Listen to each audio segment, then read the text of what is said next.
Hey, welcome to another edition of Kyle Meredith with. It's the interview series presented by WFPK at WFPK.org, Consequence, and the Consequence Podcast Network.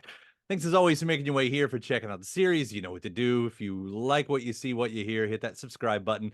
I put out 3 new interviews every single week, so it's a great way to keep up with all of your favorite artists. And I'm so excited to have him on today. Fran Healy of the band Travis, back with a new record called LA Times. Hello. Hi, how are you?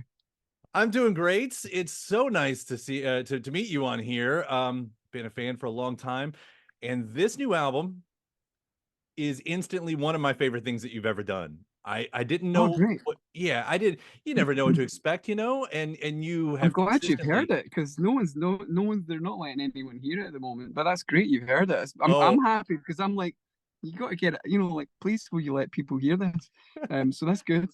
Yeah, all it's the way good. It's a through good multiple record. times. I will say that's. Yeah, yeah. In fact, I'll say this: when I started the album, when I hit play, I hadn't read anything about it. I hadn't even seen Yeah. the album title. And I heard that guitar at the beginning and I went, what 60s is this that I'm hearing? And then I saw the album title and went, oh, this is a thing. This is a whole thing. And it is a whole thing, right? I mean, there's a sound of it. There's sort of I mean, it's not a love letter to LA by any means, but it is. What is it about the Yeah. city?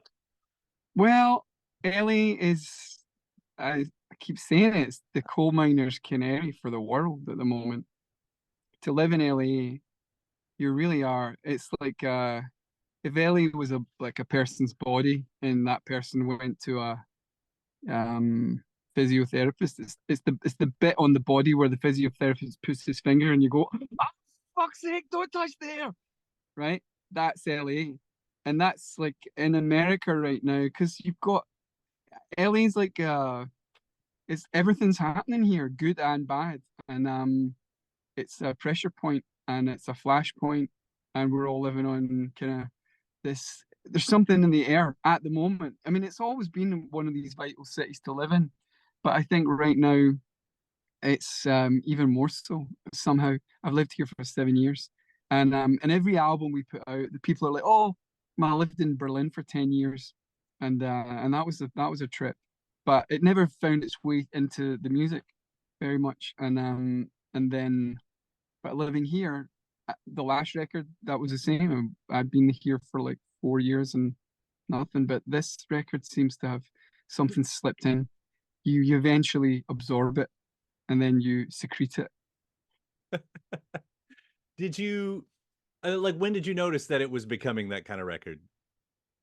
When I wrote LA Times, I it was that song's like the last song on the album, but we wanted it to be the first song on the album, but it's so like I don't when I write, I don't sit down and deliberately, I'm going to write a song about this. And I don't know anyone, I know some people that do it, and I don't feel like that's my way of doing it. You got to just let it come out of you, and it just came out of me like that. There's a lot of swearing in it, right? And it's done in my vernacular. It's done in this very Scottish Glaswegian. Um, I think I broke the world record even more than rappers for saying the F word in the first 30 seconds of a song. It's like I don't know, I haven't counted, but the F count is high. It is. But And it's we put it at noticeable. the end. Yeah. Yeah, we put it at the end of the record because we just thought, fuck man, that's going to really it sets the wrong tone. So in a sense, when you get to the end of the record and you go back to the beginning, it's almost like it feels like the start and the end at the same time. So we put it at the end. But yeah, that's that the song, the title, it's the title song. I thought LA Times is just it sounded like a Travis album. The artwork for the album, I got Stefan Ruiz, who shot The Man Who, The Invisible Band, and The Boy with No Name covers. And I figured we should, because it felt like a special record, we had to get him in to take the cover. And the first album was shot in the morning. The Invisible Band was shot in the afternoon. The Boy with No Name was shot at sunset, and so we had one last part of the day to shoot, and that was at nighttime. So we found an amazing location, and we got one of the best photographers in the world to come and snap us. And it's great. So it's all, and it's very, very of its moment, and very much of the city. And like you say, it's a love letter, but it's also a fuck you letter. Right. It's a good way. Not a Dear John. It's much worse than that. Um, I love how you talk about like thinking about it in the scope of your entire catalog too. And I know that Mm. probably happens at the end, but I don't know a lot of artists. There's some, but I don't know a lot of artists that kind of take the opportunity to do that. I appreciate that. Yeah, well, we're an old band, we're from a time when bands did shit like that, or bands that we like did shit like that, and we, like I was saying the other day to someone, like silly little deliberate things, like the beginning, the very first album, Good Feeling, starts with 4 clicks, Mhm. and that was a deliberate thing. I wanted our career to start with 4 clicks. Like, and I don't know how it will end. It will end with some sort of other sound. But again, I don't ever think bands ever stop. Even when they disappear, they continue. Sure. And so who knows? Yeah, no, I do love that. But I mentioned that guitar at the opening, and for it to You be mean that so, ping, the down, down, down, down? yeah, I mean, Yeah. it sounds like, it's straight out of Laurel Canyon in the 60s, like Wow, the really? sound of it. And I thought, Wow, so that's that interesting. I figured that was deliberate. So I thought No, that's got to be there. no, it's like totally accident. I never even thought for a second about that. That's a that instrument is like it's called a, it's like a Chinese or Japanese thing. It's one of those big giant things that you hit with hammers. Mhm. Bing, bing, bing, bang. You would probably hear it down in Little Tokyo, coming out of wafting out of some trinket shop or something. But it's got that's the instrument. But in the locale of the song, it does. Yeah, you're right. And the title, and it gives you a. I Uh-huh. never thought of it, but you again. I never think when I'm writing. You shouldn't think when you're making art. You should think after it and before it, but not sort of during. Yeah. I even brought one of my coworkers in from WFPK. I brought him in and I said, "What does this remind you of?" And he goes, "Come on, people now. Smile on your brother." I was like, "Right, right. That's exactly what I Really? thought." I was like, and that's why I thought this could not be more perfect with the LA Times and this sound. So, I mean, you know well, what? that's great. Well done. That's Thanks. I know, a total happy accident. I love it. But so that's the happier side, but you're talking about even not just the title track, but the first single. I mean, Gaslight, which I don't Mm, know that has much to do specifically with LA. I mean, I think that's more no, personal song, individual, right? Yeah. super But in this personal. culture of gaslighting, how does that fit into it all? Just seems to be a word that people have actually, we're still labeling things. That's what I love about humans. We before like I often think when like about 150,000 years ago, when we were going we had these grunt noises. Someone told me, I don't know whether this is true, that the earliest things that we uttered like were ma and da. Ma became mother because they were close, and da, it was father because it was over. He's always over there, never near. So da is there, and ma is here, and mother as well. And so with the I've totally got I went sidetracked. What was the question? We're talking about gaslighting, but keep going where you're going, Right. please. So right. So we've been labeling. So we've been labeling things like car, tree, pipe, and then we label emotions like anger, and I think that gaslighting and gaslight word is very one of our most recent labels, and it's a labeling of this thing that a lot of um politicians, teachers, people with a certain amount of power, police, and your people in your family, your big brother, you know what I mean, or your little brother, or your little sister, or your mom or dad. People do it to you to control you, and it's very hard to notice because it's quite a passive thing. It's kind of invisible.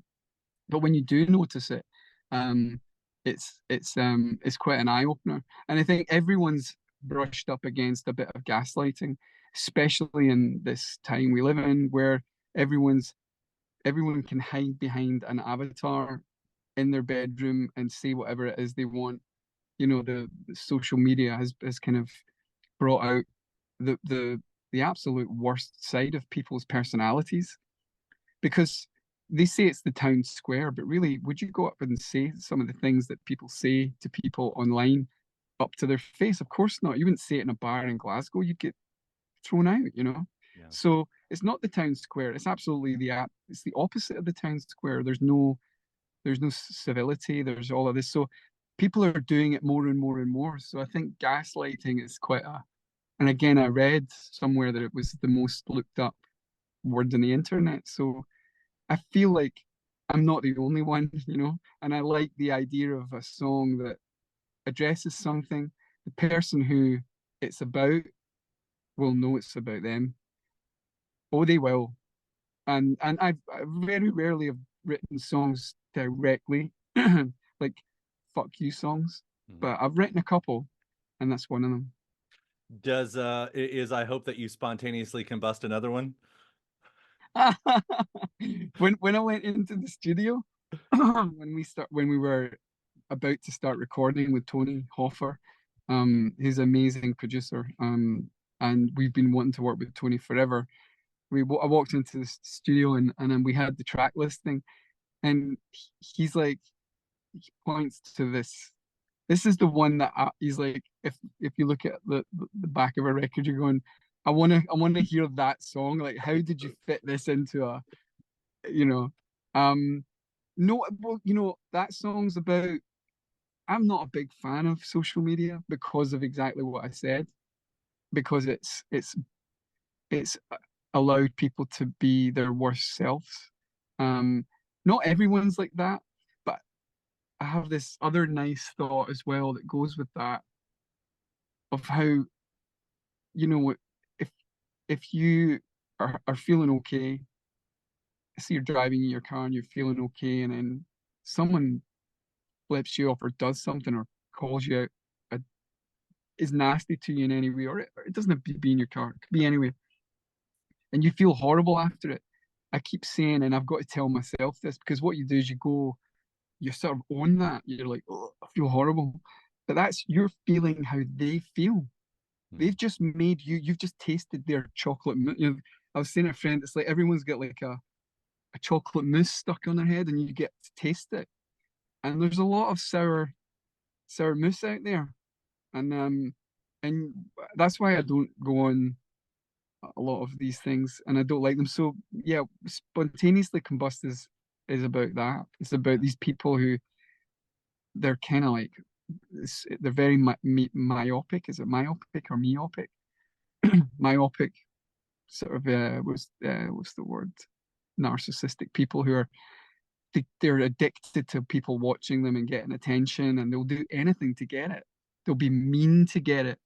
They'll do, you know, they'll do horrible things, and it's we're living in an interesting time. You know, Yeah. we're living in the curse of an interesting time. It's good if you're an artist, and it's also it's like I'm quite a sensitive person, so but I've got an outlet, you know, I can write songs and shit. You know, there's a growing trend, and I don't know how well it will take off, but I was just reading an article that a growing trend in Gen Z for dumb phones, for digital cell phones, but with that have no access to social media and can't. Yeah, Like my son has got my son has already put in a request. that's interesting Ye- too. That they're already seeing like I don't think I want to grow up with all this. That's Yeah, that's I mean it's like great, which is smoking. great. It's bad for your health, man. It's bad for your mental health. And just in the same way as when, you know, these all these commercials in the old days of like doctors in white lab coats going smoking, smoking Marlboros or whatever. They it was like, yeah. And then suddenly someone's like, oh, you know what? This isn't actually that good for your health. And it's going to come around. But it's a weird one because it's that people make so much money out of it. And it is like crack, especially TikTok. It's like, and all of the mental, all the stuff that kids are going through, teenagers Mhm. are going through. It's like it's going like this at the same time as access to social media is doing that, and everyone's like, "Oh, nothing to see here," but they're like you say, they're taking care of it, or maybe they're taking care of it. I don't know. Yeah. Well, Some I of do them are. love how you write about that. Thanks. How it finds a way in. I wanted to quickly bring up because you kind of get the dual purpose this year, LA Times, and of course the 25th anniversary of the Man Who. Coming right on the heels of the 20th anniversary, just as they start to happen now. I think with any artist with the longevity, what you get that 10-year period where it's just a succession of like we celebrate the 20th, the 25th, and the 30th, and we can market it every single time and do it every single Yeah, time. But yeah. I just, going back, and it is an important record to me. So when I Yeah. listen to that and think about how at the time as songwriters, you all were taking these very non-obvious choices in how to write a Mhm. song in the structure. It's something like the fear.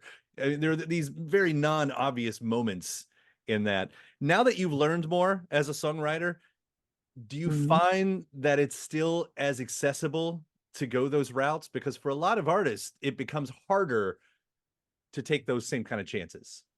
Well, they were not even at the time, and I'd still do it the same way. Like I say, you don't think. I'm going to correct what I said earlier on. You shouldn't even think before a song is written or during. It should never be a thought. Songs and or any artistic sort of thing should just be a a a, a, a, a momentary a moment, like a thing that happens without thought, and that you somehow get to record.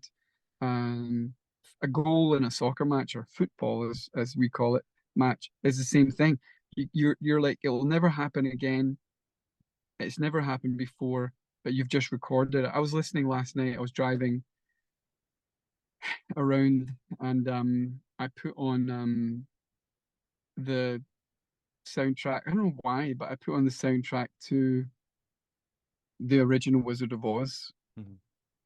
and we were listening to it, and listening to more to the arrangements, the violins, and I was saying to my significant other, when you're like whenever I listen to any music, because I'm a recording artist, I've been in the studios, I do that thing, but just I love closing my eyes and imagining, because especially the old recordings, you're you're hearing what's coming out of your speakers is exactly what came out of the speakers of the control room when the orchestra were in the behind the glass. Mhm. When Judy Garland's standing at a microphone live with an orchestra and they're doing their thing, and it's like a time machine. It's mind blowing. So all these like moments that you can kind of get, and that's why like when we're making an album, it's good to try and record the whole band at once. We Mhm. do it is like try and record the moment. Don't record.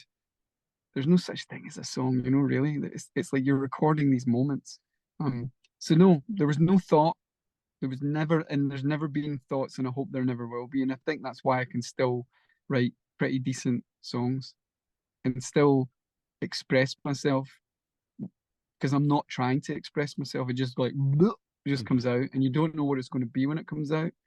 And just most of it's shit.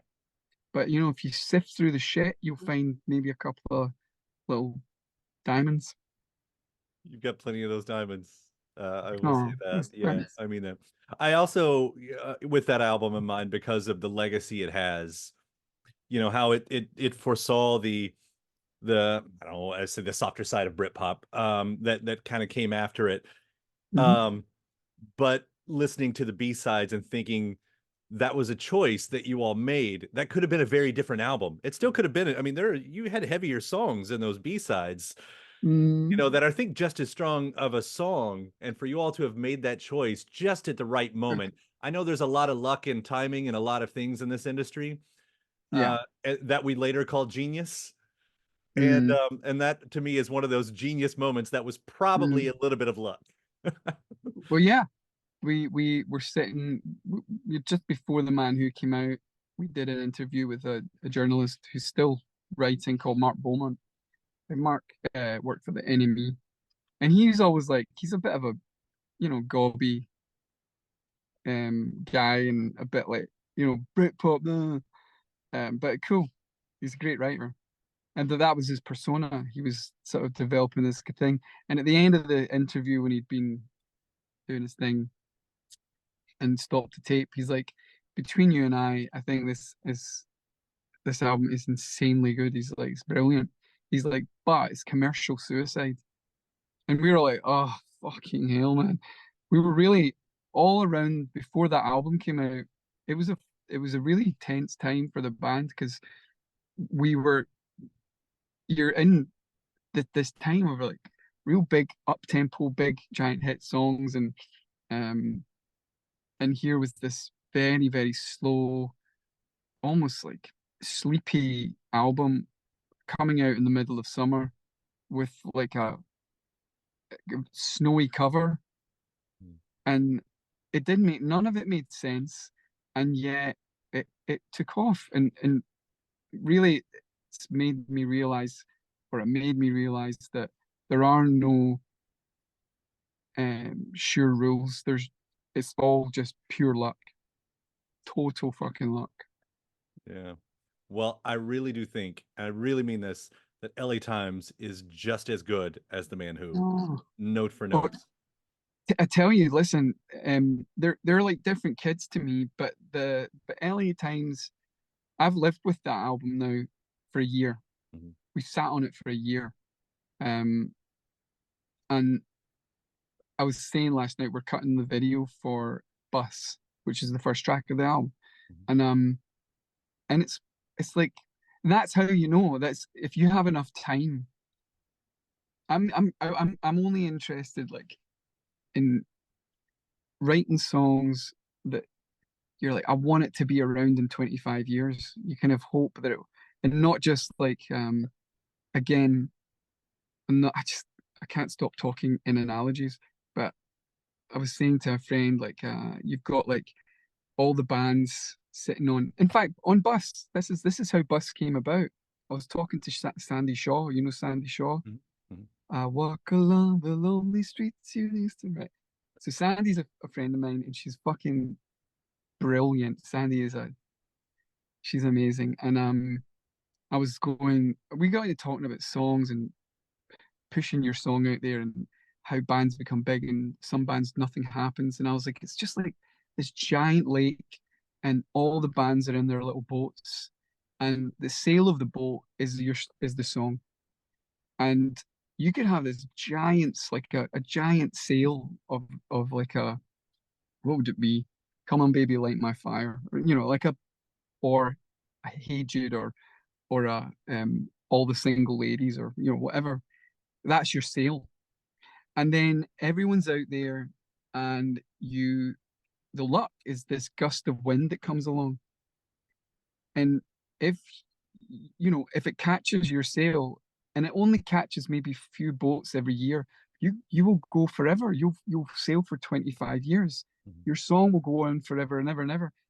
And but there's this other phenomenon in that same sort of thing where you've got these superstar artists that sort of come in with their giant wind machines and try and blow them and point it towards their song and blow their song or blow their boat, but it doesn't go that far because maybe the sail's not big enough.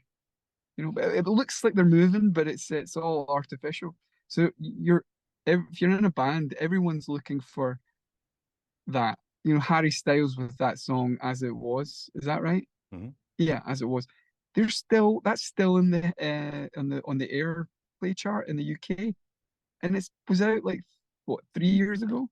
Mhm. That's a massive. When I heard that song, I was like, oh god, that's never going to come off the radio.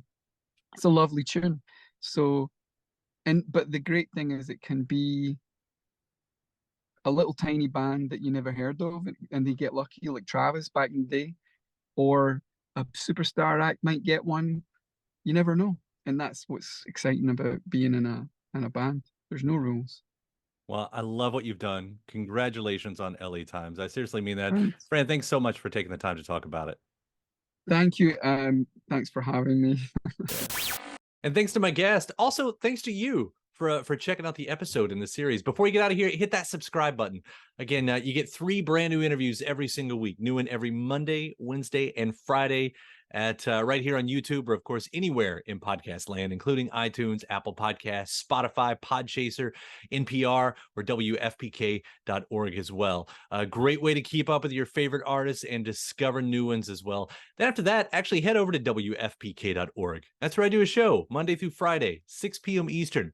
It's an hour full of song premieres, music news, anniversary spins, bonus interviews, Monday through Friday, 6 p.m. Eastern at WFPK.org. Consequence has your music and film news. You can also find me on the social media spots, Facebook, Instagram, mostly on Twitter. All 3 of them, the address is at Kyle Meredith. Do hope you like and follow along. That does it for another edition. I'm Kyle Meredith. I'll see you next time.